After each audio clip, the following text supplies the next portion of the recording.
चूक हुई होगी।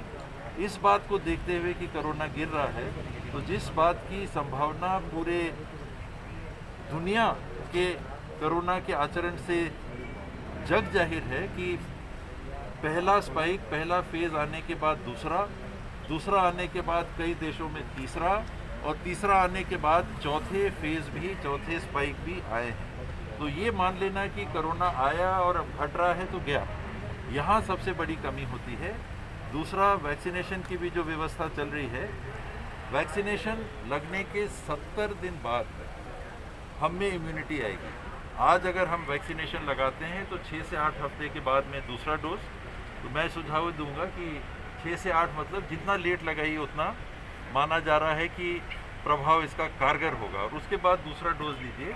तो 70 दिन बाद अगर इम्यूनिटी आनी है तो पहले दिन वैक्सीनेशन लगाने के बाद हमने अगर सोचा कि जैसे सामान्य रूप से हम इंजेक्शन लेते हैं तो अब लाभ हमको मिल गया, तो ये बड़ी फिर से भूल होगी।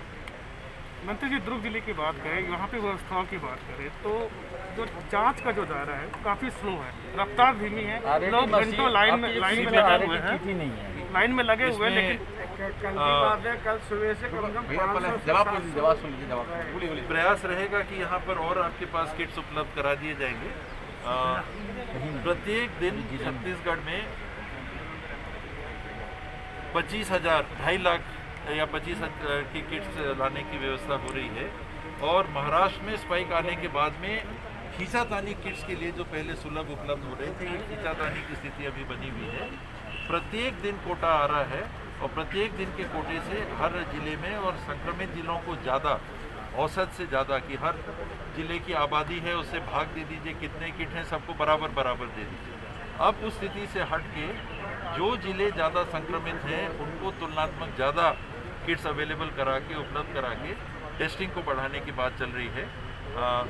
RT-PCR का क्योंकि हमारे पास लैब नहीं है, तो दो व्यवस्थाएं, एक तो समय लगेगा, दुर्ग के लिए भी एक RT-PCR लैब मंजूर करने की बात गई है आगे, वो जैसी मंजूरी होती है शासन से भी तो वो भी काम चालू हो जाएगा, लेकिन वो लगेगा 4-5-6 महीना।